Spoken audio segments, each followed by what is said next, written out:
안녕하세요, 집사님들. 강집사입니다. 오늘의 영상은 저에게 닥친 일을 경험 삼아 이야기를 해 드려보려고 합니다.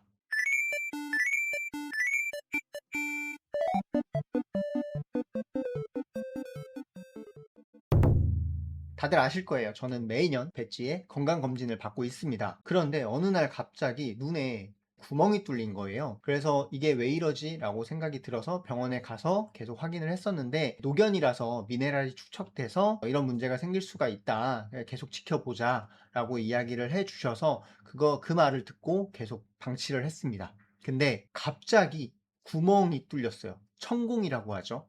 그래서 눈 안에 있는 내용물들이 쏟아져 나오면서 좀 문제가 커졌어요.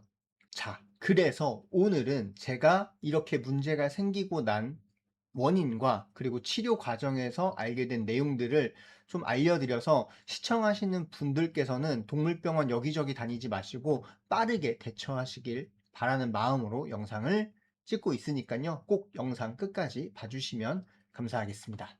자, 먼저 안구에 대해서 알아야 되겠죠. 안구는 총 3단계로 이루어져 있습니다. 가장 겉에 상피층, 그리고 중간에 기질층, 그리고 마지막에 데스매막이라고 되어 있습니다. 천공이라는 거는 이 데스매막까지 모두 다 뚫린 상태를 이야기를 해요. 원래 배치 같은 경우는 상피층 쪽에 미네랄이 많이 쌓여서 문제가 생기고 있었어요. 근데 이거는 진짜 말 그대로 노화 때문에 그런 거라고 저는 생각을 하고 있습니다. 근데 그 딱딱하게 굳은 상피층이 떨어지면서 기질층까지 이제 뚫리기 시작을 한 거예요. 그래서 실제 육안으로 보더라도 눈이 살짝 이렇게 파인 듯한 느낌으로 볼 수가 있었는데 관리를 잘 하면 된다고 해서 안약을 바르다가 잘 관리를 하고 있었습니다. 근데 어느 날 갑자기 눈을 떨기 시작을 하는 거예요. 그래서 왜 이러지 하다가 뭐 괜찮겠지 하고 안약을 좀 더 자주 넣어주면서 관리를 하고 있었는데 갑자기 어느 날 아침에 눈 안에 있는 것들이 튀어나온 듯한 느낌을 받은 거예요. 그래서 이거는 좀 문제가 있다 라는 생각이 들어서 병원에 갔습니다. 안구 검사를 할 때 어느 동물병원을 가든지 간에 염색 검사를 해요. 아시는 분들은 아시겠지만 녹색 용액을 떨어뜨려서 그게 염색이 되는지 안 되는지 체크를 하는데 여기서 재미있는 사실은 상피층은 염색이 됩니다. 그리고 기질층은 염색이 안 돼요. 데스매막은 염색이 또 된다고 합니다. 그리고 이 염색의 주 알고리즘은 각막의 상처가 염색이 된다고 합니다. 그래서 실제로 배지 검사를 했을 때는 중간에 구멍이 뚫린 요 사이에는 염색이 안 됐고 이 주변에 염색이 됐어요. 근데 이 주변도 상처가 아닌 걸로 진단이 나왔습니다. 근데 어찌 됐던 간에 눈 상태를 보니까 데스매막이 뚫렸는지 안 뚫렸는지는 되게 애매한 상황이었는데 실제로 단층으로 검사를 했을 때는 뚫렸다가 막혔다 라고 진단이 나왔어요. 천공이 생기면 굉장히 위험합니다. 눈 안에 있는 액체가 계속 새어나오기 때문에 세균 감염 등에 취약해져서 시력을 잃고 안구를 척출해야 되는 최악의 상황까지 갈 수가 있어요. 자, 그래서 집사님들이 아셔야 될 거. 염색 검사를 하고 났을 때 의사 선생님이 잘 설명을 해 주실 거예요. 그래도 사전 지식을 좀 알고 있으시면 좋으니까 딱 염색 검사를 하고 나서 의사 선생님이 초록색 불로 이렇게 비춰 주실 때 그냥 얇게 눈 이 근처에 묻어 있네 정도면 지금은 괜찮다. 근데 딱 했을 때 도넛 모양으로 이렇게 동그랗게 나오면 그때는 조금 진지하게 관리를 하셔야 돼요. 그리고 그 다음이 바로 천공, 뚫리는 겁니다.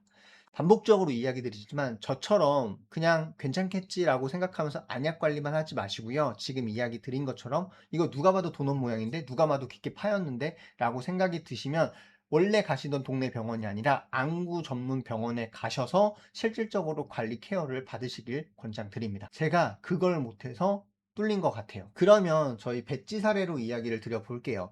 일단 배지 같은 경우는 어느 날 갑자기 이렇게 빛을 비췄을 때 각막이 요만큼 있으면 한 요만큼 중간에 아주 조금만 흰색 막이 씌운 것처럼 그리고 백내장이 온 것처럼 살짝 보였어요. 그래서 그때 걱정이 돼서 물어봤는데 그거는 백내장이 아니라 미네랄 같은 게 쌓이면서 노령견한테 많이 나올 수 있는 각막 석회 변성이라고 합니다. 여기서 문제가 있어요. 쌓인 미네랄이 딱딱하게 굳어서 떨어져 나가면 거기에 구덩이처럼 움푹 패인 자국이 남는 겁니다. 이거는 저처럼 매년 건강검진을 받고 매번 관리를 해도 어쩔 수가 없는 부분입니다.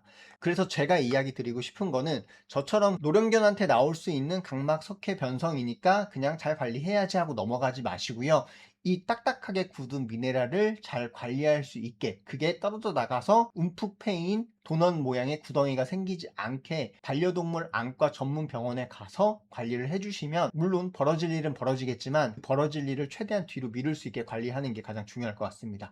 지금 제가 그게 가장 후회가 되고 있어요. 그리고 또 하나, 그렇게 움푹 패였을 때 그래도 조금 신경이 쓰여서 안과 전문 병원에 갔었거든요. 거기에서 안약을 주셨는데 그 안약을 넣었을 때 한 일주일간은 호전되는 것처럼 보였습니다. 실제로 눈을 떠는 횟수도 줄어들었고 그 뚫린 구멍이 살짝 메꿔지는 듯한 느낌도 받았어요. 그래서 이렇게 안심한 순간 천공이 발생하게 되었습니다. 그렇기 때문에 절대로 안심하지 마시고요. 이렇게까지 호들갑을 떨어도 되나 싶을 정도로 병원에 계속 가서 체크를 해주시는 게 좋을 것 같아요. 나이가 들어서 발생하는 거니까 어쩔 수 없다라고 넘기면 그 이후에 또 문제가 생겼을 때 스트레스도 굉장히 많이 받거든요. 그렇기 때문에 차라리 병원에 가서 계속 관리하고 해주는 게 내 멘탈적인 스트레스도 훨씬 더 줄일 수 있는 방법이라고 생각을 합니다. 자, 결론적으로 지금 현재 배지는 어떻게 되고 있냐? 원래 수술을 해야 되나? 라는 생각을 하고 이제 병원에 찾아갔어요. 이것도 원래 작은 안과 전문 병원에 갔다가 그 수의사 선생님께서 노령견이다 보니까 만약에 수술을 하게 되거나 마취에 대한 부분도 더 신경을 써야 되니까 큰 병원을 가라 라고 하셔서 소개시켜준 병원으로 이동을 했고요. 그 병원에서 다시 의사 선생님께서 보시고 나서 지금 단계에서는 수술보다는 눈꺼풀을 딱 집어넣는 시술이 더 좋을 것 같다라고 이야기를 해주셔서 현재는 약물 치료와 함께 눈꺼풀을 이렇게 닫아 놨습니다. 뭐 이거는 수술 개념은 아니고요. 마취도 안 하고요. 우리 사람 귀 뚫는 것처럼 그냥 이렇게 탁 집어넣는 거라고 해요. 그래서 실질적으로 딱 찝을 때만 약간의 따끔한 정도의 통증만 있고 그 이후에 통증은 없다라고는 하는데, 그래도 강아지가 일상생활에서 이렇게 눈이 찝혀져 있으니까 불편한 부분은 있다고 합니다. 그래서 긁거나 하지 않게 잘 관리를 해주시는 게 중요한데, 저도 지금 평소에 안 하던 네카라도 하고 있고요. 계속 이제 눈 쪽을 보면서 배지가 뭐 비비는 행동을 하는지 뭐 이런 행동들을 좀 많이 보고 있는데, 다행스럽게도 백지는 그런 부분에 대해서 좀 너그러운 편이라 아주 얌전히 잘 있어주는 편입니다. 그리고 약물 치료가 같이 병행이 되는데요. 이게 좀 힘들어요. 지금 받은 약을 4시간마다 한 번씩 넣어줘야 돼요. 가장 FM적인 건 4시간마다 한 번씩 넣어줘야 되는데, 실제로 저는 4시간마다 알림을 맞춰 놓고서는 안약을 넣어주고 있어요. 회사에서 일을 하다가 4시간 딱 지나면 집에 가서 넣어주고 다시 또 나오고 뭐 이런 식으로 반복을 하고 있습니다. 제일 힘든 거는 자다가 4시 알람 딱 울리면 또 일어나서 넣어주고, 이렇게 지금 관리를 해주고 있습니다. 수의사 선생님 말로는 물리적으로 눈을 막아 놓으면 거의 100% 회복이 된다라고 하더라고요. 그래서 현재는 외부 자극을 막고 안정적으로 회복할 수 있게끔 환경을 만들어주고, 혈청으로 만든 안약, 항생제가 들어간 안약, 그리고 그 항생제의 부족한 부분을 채워줄 수 있는 안약, 이 3가지.